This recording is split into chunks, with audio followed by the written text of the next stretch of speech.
الحمد لله نحمده ونستعينه ونستغفره ونؤمن به ونتوكل عليه ونعوذ بالله من شرور أنفسنا ومن سيئات أعمالنا. من يهده الله فلا مضل له ومن يضلل فلا هادي له، ونشهد أن لا إله إلا الله وحده لا شريك له، ونشهد أن سيدنا وحبيبنا ومولانا محمدا عبده ورسوله. أما بعد فإن حديث كتاب الله، فإن هدي محمد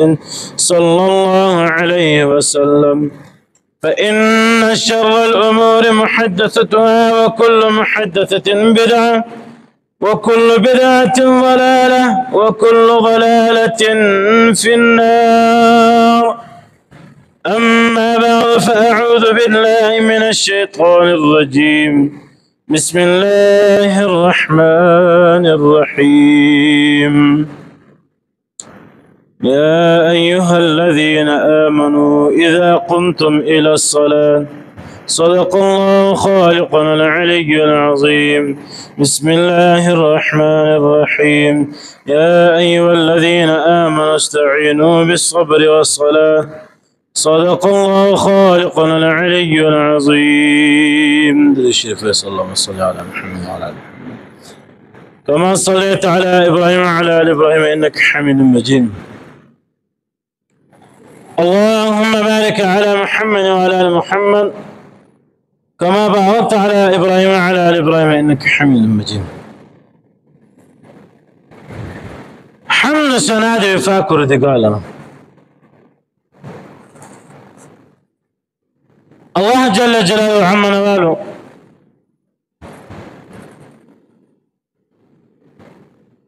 دين إسلام إيمان مذهب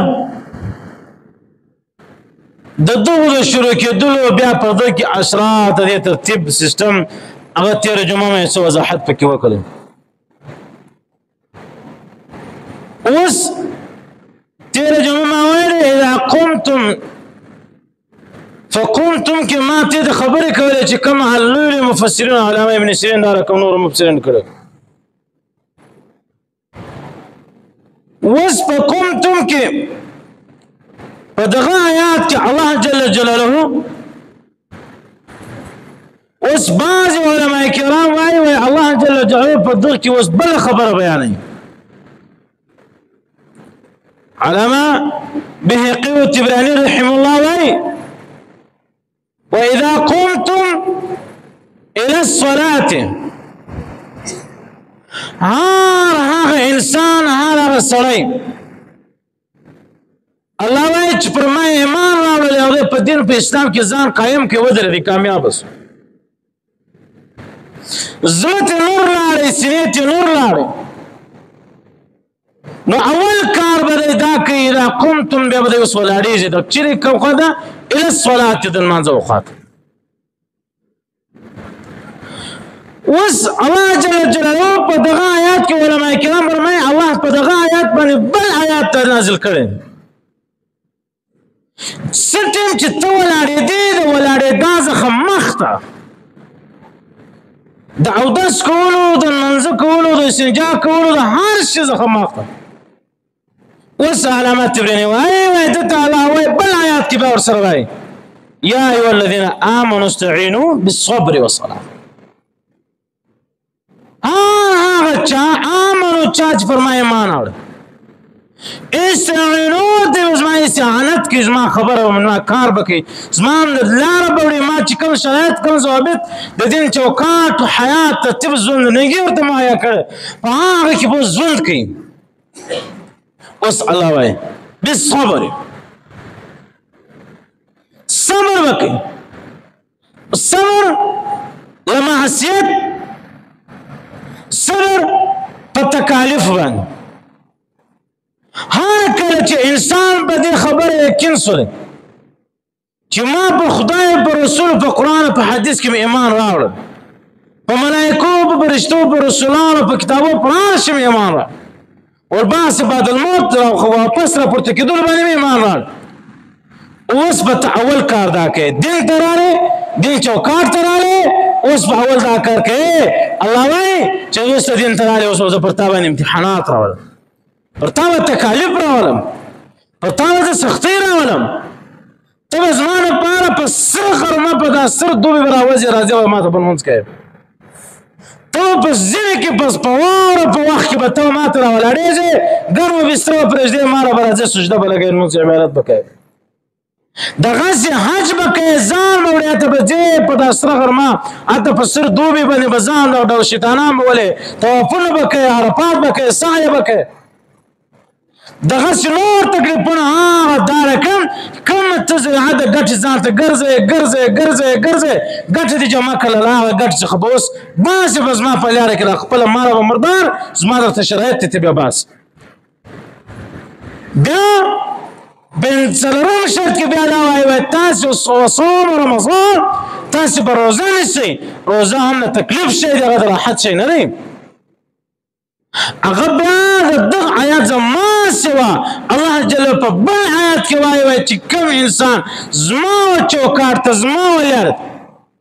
د دین په احکامو کې په صحیح معنا ثابت قدم یې ځان کېږدی د زړه اخلاص راغلی اوس الله وایي دغه انسان ته بیا زه توفیق د خیر ورکوم لمونځ هم ورته اسانه روزه ورته اسانه زکات او حج ورته اسانه عبادت ورته اسانه که روزه ورته اسانه هغه کارونه چې هغه انسان غواړي په الله تعالی ته رانږدې شي الله وایي زه ورته اسانه اوس په صبر کې بیا بعض علما کرام فرمایي یو بله خبره هم شته یو خو دا و چې سختۍ وبرداشت بل دا نه تاسې به خپل نفس خواهشات دغه په ترک به راوړئ ځان به له ګناهو ساتئ ځان به له ریا او له کبره ساتئ ځان به صبر کوئ له هغو کارو څخه چې کومو کارونو څخه ما غولان بلای مبین هغه شیطانان واضح یا لوی ګمراهان لکه فرعون نمرود دا رقم نور دا کوم ګمراهان الله چې ماته د سبب د خیر د څه ګرځولې دي شي لپاره د طور عبرت تاسې به په دغه شي صبر کوئ ریا کبر غرور درواغ غیبت غلا زنا چغلخوري منافقت سود ناف ټول کې کمی د یو مسلمان بل مسلمان عزت خرابول ظلم کول ذکر ادا کول ناحقه ګواهي ادا کول د اسلام په خلاف قانون ساتل د اسلام په خلاف خبرې کول د مسلمان په خلاف خبرې کول مسلمان د توبه او غیبت دا کول دا په ټول شان رمضان صبر ځان را ګرځي ځان را کښته کوي ګورې دا زه تېر هغه قانون وایم دغه شان صبر را ګرځاست تکالیف وایي صبر خپل نفس خواهشات ترک د خو صبر بیا اوس الله وایي چې سمعنا بالصبر والصلاه اوس نو راس زما د لمانځه خواته راس پیغمبر علیه الصلاة والسلام یو ورځ جمع ورکوله جمع ولاړه وله تلاوت شروع یو انسان یو بل صغره کوي مکشنی ځوانکی سړی راغی د باندې د مسجد د باندې پخوا به د لرګیانو مسجد و چې به چا جمع ورکوله اواز به ډېر لرې لرې تللی بیا دی وایي دغه صحابي وایي زه رالم د مسجد و خوا ته ودرېدلم لرګیانو څخه مسجد جوړ حضرت ابو هريره رضی الله عنه دغه حدیث په مبارک کې راځي وایي دغه مسجد په کټ کې هم ډېر کوچنی و په جګوالی کې هم ډېر کوچنی و د دغه مسجد و خوا ته ولاړ تلاوت د قرآن مجید شروع دغه قرآن مجید علما خالد دوه کاره کړي ول اول کار مې دا کړی ما په خپل زړه کې دا تېره کړې وله چې ټوله کائنات بې له یو ذاته ماسې یو بل څوک یې نشي کولی دا یو څوک شته یو ذات شته یو خالق الملوک یو ذات شته هغه زما سوه بل چا د بل چا دا کار نه دی دا څوک نشي کولی ول دوم مې دغه په زړه کې تېره کړې وله ایمان تصدیق مې کړی ایمان مې نه وروړی تصدیق مې کړی چې دا سړی پیغمبر علیه الصلاة والسلام دا پر حق دی، داسې کومه خبره کوي د امین دی رښتیا وایي، داسې کومه خبره کوي دا د انسانانو خیرخوا دی، د خیر خبره کوي. زما خالد دونه ایمان دا هم یو ایمان، دا هم د ایمان جز دی چې د خدای باره کې ستا ګر سره خبره نه وي تصدیق دې راسي. تصدیق باللسان و تصدیق بالقلب. علما وایي صرف تصدیق بالقلب یې راغلی ولې د زړه تصدیق یې راغلی، د پیغمبر علیه الصلاة والسلام باره کې د زړه تصدیق راغلی. چې بیا زه ولاړم ما تلاوت وکړی ول ما یو دا رقم رڼا ولیدله د ایمان، ما په سترګو ولده د مسجد د باندې راوته، د لرګوز راوته، را ما په سینه ننوته، چې په سینه ننوته د قدرتي پښې او لاسونه مې حرکت شروع کړ، په دا مسجد چې ورننوتم ما یا رسول الله په تا ایمان اړوم کلمه راته ووایه. اوس علما وایي په دغه حدیث کې دغه صحابي له واقعې څخه خالي یوه خبره مؤمنانو ته دغه واضح کول پکار، دا یوه خبره ته د ښکاره کول پکار چې انسان چې څه ټیم د خدای د رسول په باره کې د زړه تصدیق دومره راغلی، دغه انسان باندې بیا لازمه ده خامخا چې دی پر خوله باندې هم دغه ایمان راغلی. چې پر خوله باندې ایمان راغلی، پر زړه کې ایمان راغلی، دواړه سره مقید شو، دواړه سره یو رقم بدن ټوله د دین په چوکاټ کې راغلی. اوس امنو استعینوا بالصبر، په صبر کې اوس به دا دواړه کارونه مؤمن کوي، هم به له تکالیف پکې برداشت کوي، هم له ګناهونو څخه ځان ساتي، هم به د خدای له خوا چې امتحانات ورباندې راتلل دی په هغه کې صبر کوي. بل مؤمنانو علما کرام فرمایي وایي نن سبا چې کوم حالات د انسانانو په کور کې پریشاني، بدرنګي، بې عزتي، په زړه کې سکون نشته، په کور کې سکون نشته، حالات خوږه ګوله په ځان ترخه کړي، دا ټوله بېدیني ده، دا ټوله بېدیني ده. موږ یو بل ته ګوته نیسو، پلانی دا چونګ، پلانی پسې راپسې دی، پلانی دا چونګ، پلانی پسې راپسې دی، پلانی دا چونګ، پلانی پسې راپسې. اوس امنو استعینوا بالصبر کې چې اوس ما او تا سوچو چې الله وایي چې ګوره تر ټولو شان له مخ د لمانځه له روزې له اسلام له سجدې له هر شي له مخ چې ته ماته راتلې په دغه آیات کې په دغه ټیک کې به ته سر خلاصوې د قرآن مجید د الله په خبرو باندې په دغه یوه خبره به ته سر خلاصوې. الله وایي ته به صبر کوې په څه شول ځان خپل نفس خواهشاتو زه ترک به کوې، دغه به ځان صبروې، ګناهونه به نه کوې، زنا او غیبت توبت و بدعت و کفر شرک دغه به ځان ګورې. تکلیفونه در باندې راتلس، ګرمي او یخ هر رقم موسم، په هغه حال کې به د الله شکر حمد ثنا ادا کوې، د الله دربار ته به ځان حاضروې. اوس علما کرام فرمایي اوس وایي چې څه واپس اول آیات تسلار چې ما په خطبه کې ویلې یا ایها الذین آمنوا اذا قمتم الى الصلاة، ای مؤمنانو څه ټیم چې تاسو ولاړ شئ الى الصلاة د لمانځه وخوا. اوس الله نه وایي چې اذا قمتم والصلاة تاسو څه ټیم ولاړ شئ ولمانځله، الى الصلاة د پاره د لمانځه. یو انسان ولاړ شي صرف دغه نیت وکړي زه به لمونځ کوم، زیاته معلومه نه ده اوس یې کوم، مازدګر یې کوم، ماښام یې کوم، سبا یې کوم، دوې ورځې بعد، 3 ورځې بعد زه بس لمونځ کوم. الى الصلاة الله پاک وایي خاص د پاره د لمانځه څه ټیم ته ولاړ شي. اوس چې ته ولاړ شي اوس په دا ولاړې دا کې اوس علما کرام فرمایي وایي دته ولاړې دا کې سر راغلی د استنجا آداب خو موږ تېره جمعه وویل، له استنجا بعد چې ته د اوداسه مقام تللی اوس به د اوداسه آداب ځان ته معلومه یې. اودس وچې ته وایي اسلام ایمان بغیر له اوداسه نه راځي. اول ایمان به اودس به ته کوې، ځان به صفا کوې، ځان به مزینه کوې، بیا به راځې د الله در ته، بیا به د الله چوکاټ ته راځې، بیا به د خدای تعالی دوستي تا ته رسېدلی شي. اول آداب پیغمبر علیه الصلاة والسلام فرمایي چې څه ټیم تاسو د اوداسه نیت وکړئ، اوله به دا رقم چې نیت به داسې وکړې چې یا اله الرحمن صفایي کوم د اوداسه، اودس د مخ لاسونو پښې او مس ده، ته به نیت دا وکړې خدای ما په وسه دغه پوره دی چې لاسونه پرېمینځم، مخ پرېمینځم، پښې لاسونه پرېمنځه او مګر دعا به دغه کوي علما کرام فرمایي علامه طبراني رحم الله فرمایي دعا به دغه کوي نیت به دې دغه وي چې خدای چې ما په خولې توبه وغورځولې چې ما په خوله باندې کوم ګناه کړو د چا غیبت مې کړو تهمت مې کړو کفر شرک مې ویلی د چا دل ازاري مې کړې وله یو مسلمان ته مې تکلیف په رسولی ولی خدایا دغه ګناهونه په دغه شي باندې را معاف کړې په دې ژبې را معاف دا خوله را پاکه کړې پیغمبر صلی الله علیه وسلم وایي د منافق انسان یو غټ علامه ده چې څه ټیم دله خوش کړي بس یا څه ټیم د جنګ سي دی ښکنځاوې ډېرې کوي دی چوپ ورته ډېر وایي د منافق علامه ده خدایا دا خولې ته چوبه غورځوم اللهم طهر فمي ونور قلبي وطهر بدني وحرم جسدي على النار خدایا زما له دې خولې له چوبه غورځوم زما خوله را پاک له کوم شان را پاک له ظاهري ګنده به ته پاکې چې مسواک پکې ووایې ګوته به پکې ووایې صفا بس نیت به دې دا چې خدای هغه ګناهونه را معاف کړي چې کوم له دې خولې پېښې شي بیا وطهر بدني نیت به دا چې خدای له دې خولې څخه د بدن ټول تعلق تړلی دی چې نن د انسان خوله وربنده کړي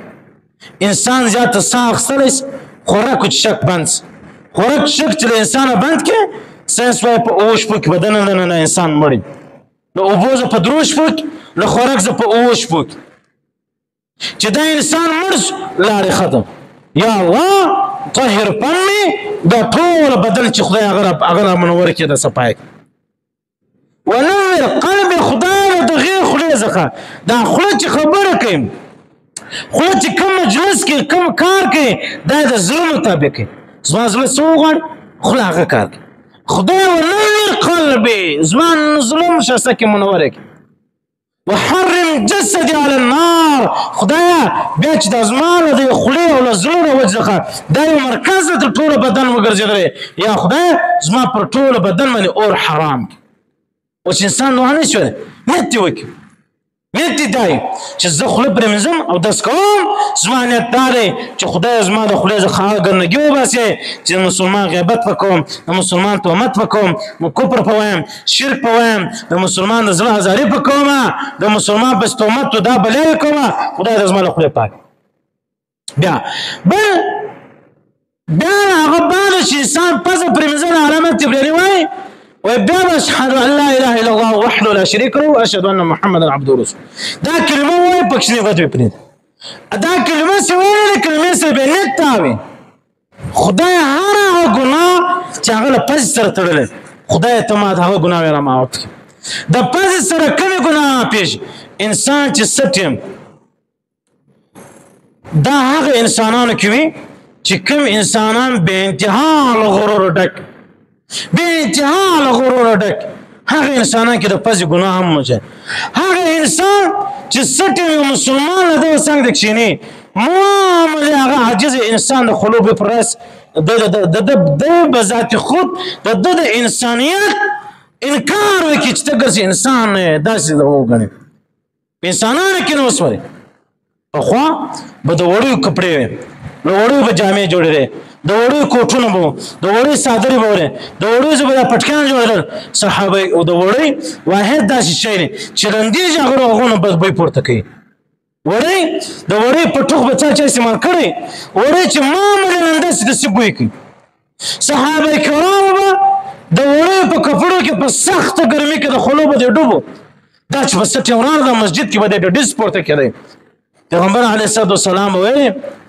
خالي به دونه ویل چې تاسې راځئ د جمعې ورځ د لمانځه لپاره تاسې خالي غسل کوئ صفایي کوئ کم از کم هغه بوی کم پورته کېدی د وړۍ بوی به پورته کېږي د خولو بدبوی به نه پورته کېږي بله غټه ګناه د انسان دا ده انسان و مخ ته چې څه ټیم رزق پروت یم هغه انسان هغه د زړه ورته وایي دغه خوراک ستا په طبیعت نه دی جوړ دی په خوند نه ګوري دی په بوی وګوري حالانکه د غذا د مړتیا د ترتیب په دغه شان باندې پرې کېږي مګر د هغه شاته کې مخ ته بل شی راوغواړي غټ شی راوغواړي هغه ځان ته کښېږي بیا مسلمانانو بیا هغه بعد مخ پرېمنځل اللهم طهر وجهي خدای زما مخ را پاک ونور وجهي خدای زما مخ منور کې بیا له مخ منور کېدلو څخه ګوره څلور علامې څلور ماسره کوي علامات جبرائیل وایي اوله خبره ده خدای پیغمبر علیه الصلاة والسلام ویلي چې ورځ یو صحابي راغی د الله رسول ته یا الله د الله رسوله ورځ محشر به زه تا چیرې پیدا کوم هغه ورته ویلې زه په حشر میدان کې ولاړم ول حشر میدان کې خو تا ویلې د ټولو انسانان به راپورته کېږي انسانان خو بې شمار بیا به چیرې پیدا کوم ویلې ته به زما په امت کې بیا راځه زما په امت په خلق کې راځه ول زه به دا ستا امت څنګه پېژنم زما امت په اودسونه کړي مخونه به منورې لاسونه به منورې پښې به منورې یا خدایه ما مه ګمراه کوې خدای زما اودس مه راخرابوې زما مخ منور کړې چې ورځ و محشر زما په وخت کې مخ منورې چې د پیغمبر علیه السلام د نیکانو خلکو په ټولۍ کې بیا روان ښه دوم خدای زما مخ صفا کړي په دې واسطه به چې کوم چا مخ صفا سي مخ مزین سي هغه انسان د الله حضور ته پیښیږم خدای زما له مخه او ګناهونه وساتي چې هغه د دماغ سره تعلق هغه له سما سره تعلق حواس خمسه ورته وي هغه له سترګو سره تعلق هغه له پزې او له خولې سره تعلق لري خدای له دغو ټولو ګناهونو وساتي زه د الله حضور ته پیښیږم خدای ما مه بدنامه کوي بیا چې څه انسان وګوره علما کرام فرمایي چې پر کوم ځکه باندې د یو مؤمن انسان سجده لګي پر هغه ځکه باندې عذاب نه راځي پر هغه ځکه باندې خدای قهر نه راځي پر هغه ځکه باندې خدای رحمتونه وري پر موږ باندې سهل پر موږ سهل د یو سړي پر ځای زموږ مجتان له منځو راځي ډک کورونه مو منځو له خلکو ډک مګر بیا هم هغه حال نه سمیږي وجد چې موږ نه کوسم ایمانداري په مشکل نشته هغه کار شی مشکل نشته چې کوم خدای او رسول په خپل غواړي بیا مسلمانانو ورو خبره کوي خبره به کوو مجلس سره بیا هغه بدلاس خدایا بیا به دعا په پښتو کې وره خدای زما لاس داسې منور کې چې دا به د دین کارو ما سوا خدای ته د بل شي خاطر مور غزه د قران مجید خاطر وغزيش د نفل لپاره د خیرات د صدقې لپاره د یو بل شي لپاره دا رقم کار چې هغه خدای د رسول خوشاله کېدو لپاره د مؤمن د زړه خوشاله کېدو لپاره خدای داسې کار ته مغزه چې هغه زنا ده هغه شرک دی خدای داسې کار چې هغه ظلم دی خدای داسې کار چې هغه مسلمان زړه په ځارېدل دی دا له دایره وسط بیا له هغه بعد شری الله تعالی بقرآن مجيد إذا قمت إلى الصلاة فاغسلوا وجوهكم وأيديكم إلى المرافق وامسحوا برؤوسكم علامات تبراني وبيابا وامسحوا برؤوسكم جسدتم تاسي ما سفر سركوي ميت بداوكي يا الله أو دس بالكل هارنا بيت الله جل جلاله منظر كريم هر نبی ته واورئ هر نبی ته الله منځونه ورکړي ول چاته خالي یو لمونځ چاته په ورځ کې لمونځ چاله په کال کې لمونځ چاله په میاشت کې لمونځ چاله په هفته کې لمونځ چاله خالي د سهار لمونځ چاله خالي د ماپښین د مازدیګر چاله د ماښام چاله د ماخستن یو واحد پیغمبر د خدای دی چې هغه 15 وخت لمونځ په هر ورځ په هر وخت کې الله غواړي چې راځي زما ملاقات څه او بس دا هم هر نبی ته الله ورکړي او دغه په طریقې د چا خالي مخ پر منځم د چا خالي پښې پر منځم د چا خالي مخ لاسونه پر منځم د چا خالي پزو خله پر منځم یا الله د چا دا رقم د ابراهيم باز روایت کې راځي و د ابراهيم عليه السلام باندې اسلام بیا کرام کې په اودس راکړي هغه به دغه رقم ټول زکه زموږ اودس خله پزو مخ لاسونه پښې دا ټول یو شی پکې نو هغه مسح دا واحد پیغمبر علیه السلام ته الله ورکړه او مسح الله جل جلاله دا پیغمبر علیه السلام د امتیانو محمدونو لپاره ورکړه خدای زه مسح کوم ته ورسو معاشر د پیغمبر سره په امتیانو کې راپورته کې خدای زه مسح کوم زما عبادت د پیغمبر علیه السلام له افعال او اقوال سره برابر کې چې کوم د مشت سنت را لېږي بس هغه بعد بیا پښې پرې منځنګ بیا هغه نه کم نیت خدای زما پښې د کبر خواته د غیبت خواته د زنا او اډیو خواته د ظلم خواته د جبر خواته خدای زما پښې پر هغه مرولې خدای د نیک لاره خاطر ولې خدای الله تعالی وهديناه النجدين انسانانو ماته د دوی واضح لاره ښکار کړي اوس واضح لاره به څنګه سوي معلومه په پښو به مال په پښو به تک که شیطان لاره غوښتم الله وایي زه ورسره مل یم که دا لاره غوښتم الله وایي زه پناه ورکوم ورسره مل یم په دواړو خوا کې الله د انسان پرده کوي ولې الله جل الرحمن الرحیم خدای مهرباني په مؤمنانو پر کافرانو خدای تعالی مهرباني پر مؤمنانو باندې پر ګناهګارو باندې پر ښو خلکو پر ګناهګارو خلکو په دواړو باندې الرحیم صرف مهرباني پر مؤمنانو باندې نه پر ګناهګارو باندې نه پر کفارو باندې نه پر نور په مدرخورو باندې په چا او چې انسان نه ونه پکې خدای زما لاره هغه لاره روان کې چې هغه انعمت علیهم په منځ کې مرته انعمت علیهم خدای چې تا انعام ور باندې کړی خدای د زما پښې زه پرېمنځم په طور او د صفه نیت د صفایي خدای زما د صفه پښې ستا په هغه لاره روان کې چې تا وویل انعمت علیهم ما پر دغو خلکو انعام کړی اوس مؤمنانو دا د اوداسه آداب د علامت جبراني ول چې ما ته بیان دغه نیتونه پکې کواس دین خوند دی په دین کې شوق دی دین له محبت ته ډک دین له شفقت ته ډک دین له مهربانۍ له وسیلې ډک دی مؤمنانو مسلمانانو ورونو ما ورته سخته کړې ما ورته سره لړل ما ورته سره لیونی کړی سره پیچلې مده سره هر شي کې الله جل جلاله فرمایي وایي چې کوم انسان زما یاري کوي زه د هغه یار یم الله وایي چې کوم انسان ما یادې من ذکر وجلس الله وایي چا چې زه یاد کړم زه د هغه یادوم څو وارې یو وار نه سوارې الله وایي من ذکر وجلس الله علماء کرام دا تصوب بحث دی الله وایي که چا یو وار یاد کړ زه لس وار یادوم وایي زما بنده څه وایي راسې زما بنده چیز غواړي وکړه زما بنده کوم کار پر ما ماتل بس الله وایي ما بل آیت کوي وایي چې کوم چا زه ډېر یادولم الله وایي دا انسان بیا زه هېڅکله نه کوم یېر دا به زه ډېر یادوم تر هغو پورې به یادوم چې دی ما مړ کړی نه چې دی ما مړ کړی نه الله دا د تصوف یو بحث دی دا په دغو آیاتو کې ما درته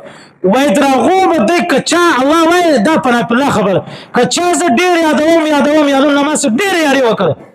تر هغو پورې زه یاري ورسره کوم چې ما دی مړ کړی نه اوس الله په خپله وایي ما دا ودین یو شرط ایښی دی کوم چا چې کوم څوک مړ کړي هغه انسان به له دغه انسانه څخه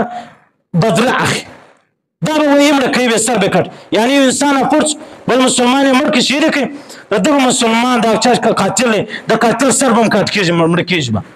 الله وایي چې کېږي ما انسان په زما په عشق ما مړ کړي و دغه انسان د به زه په بدله کې دغه انسان د به زما په هدیه و زما په فیصله و په بل شي کې دغه انسان د به زه خپل دیدار وکړم دغه انسان د به زه په بدله کې خپل دیدار وکړم چا ته د الله دیدار میلاو سو مؤمنانو هغه انسان کامیاب شي نو دا دین ټول دا رکب دا د اوداسه آداب دا اوداسه خوند دا اوداسه ترتیب دا هر شي جلا نیت دی مؤمنانو مسلمانانو ورونو دا په ځان کې عملي کوي له اوداسه به خوند واخلي له لمانځه به خوند واخلي له هر عبادته به خوند واخلي الله جل جلاله موږ ټولو ته هدایت صراط مستقیم را نصیب هغه اعمال د خدای را نصیب کی سپاغه به هغه کې رضامندي د لوی رب می د پیغمبر علی السلام می د خپل مور پلار می د همسایه او د قریب او د شناخته او د سپینجری او د عزیز د قریب می الله جل جلاله په اعمال نه نشي چې هغه شیطان پنی ولري دا ولا من الحمد لله رب العالمين والصلاه والسلام على اشرف الانبياء والمرسلين وعلى اله وصحبه الذين خلصوا العرب العربان اللهم اعز الاسلام والمسلمين وانصر جيوش المحمدين واختر الكفر واليهود والنصارى ومن على الله مشيت اللهم فرق جمعنا اللهم دمر ديارهم اللهم دمر اخبارهم امين يا رب العالمين برحمتك يا ارحم